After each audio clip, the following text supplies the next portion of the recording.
Assalamualaikum, selamat datang ke channel Bola Alik.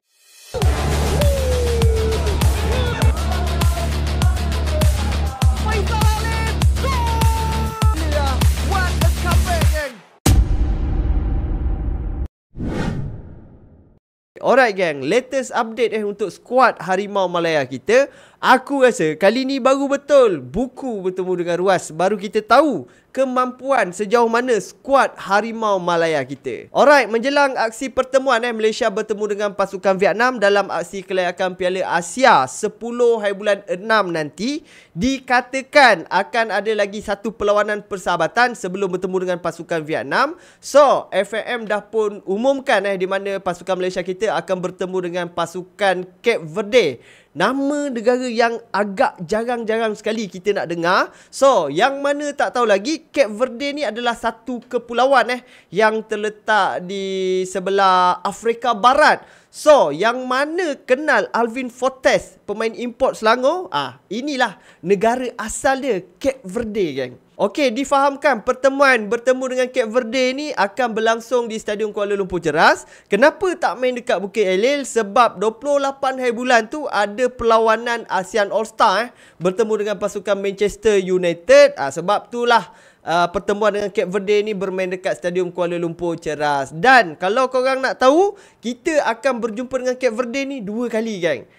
Satu perlawanan official lah 29 hari bulan 5 tu, dan lagi satu game 3 hari bulan 6. Itu adalah perlawanan latihan lah, perlawanan tertutup yang akan berlangsung dekat Stadium Nasional Bukit Jalil. Kita tengok ranking sekejap. Memang jauh beza, geng. Untuk pasukan Malaysia kita sekarang ni berada di kedudukan ke 131 dunia, manakala pasukan Cape Verde ni berada di kedudukan ke 72 dunia. Wow, negara yang jarang-jarang sekali kita nak dengar nama diorang ni, tapi dia punya ranking tinggi, mat.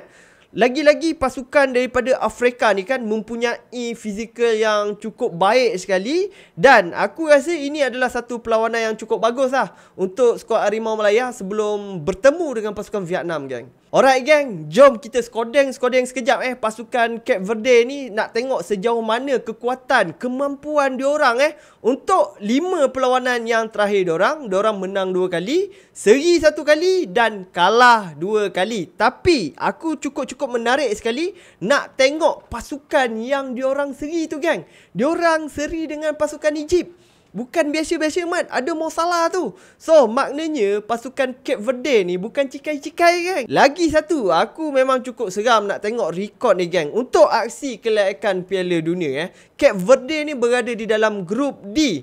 Aku buka-buka je terkejut, geng. Diorang duduk dekat top table. Pasukan Cameroon yang ada Onana tu pun duduk bawah tapak kaki diorang je.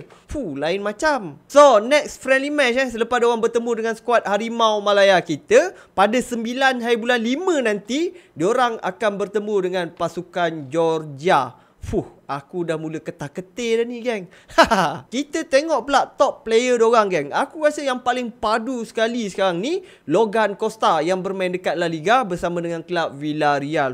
Lain macam, mat. Lepas tu ada Wagner Pina yang bermain dekat Liga Utama Portugal bersama dengan klub Estarol. Dan ada Kevin Lenini yang bermain dekat Liga Utama Rusia bersama dengan klub Krasnodar. Dylan Roca Livramento, geng. Yang ni pun padu kat ni, geng. Bermain dekat Serie A bersama dengan klub Hellas Verona. So, ini adalah antara top player dorang, geng. Sebenarnya banyak lagi pemain-pemain dorang yang bermain dekat Liga Utama Eropah. Rata-ratanya banyak yang bermain dekat Liga Portugal. Dan ada lagi seorang pemain dorang ni yang klub Malaysia kita, iaitu pasukan KL pernah berhadapan dengan pemain ni, iaitu Yuran Fernandez, geng, yang bermain di pasukan PSM Makassar. Mantap, pemain daripada Liga Indonesia dapat collab untuk skuad negara, geng. So, aku rasa ini adalah satu perlawanan yang cukup menarik sekali untuk kita saksikan, sebab kita berjumpa dengan pasukan yang lebih fizikal, lebih baik daripada kita, dan semestilah kita dapat belajar sesuatu yang lebih bagus lah dalam perlawanan ni. Korang rasalah kan, kita mampu tak kalahkan pasukan Cape Verde ni? Cuba korang drop korang punya prediction. Kepada korang yang mana nak turun stadium, nak layan game ni, Hari Isnin 12 hari bulan, tiket baru boleh beli. Kena beli secara online saja. Harga RM40 geng. So bermain dekat Stadium Kuala Lumpur Ceras ni, stadium pun tak besar mana. Pakatlah ramai-ramai turun ke stadium, penuhkan stadium geng, bagi vibe meriah sikit dekat Stadium Kuala Lumpur Ceras. So aku rasa untuk video pada kali ni cukup sampai di sini saja. Bertemu lagi di dalam video yang seterusnya. Assalamualaikum.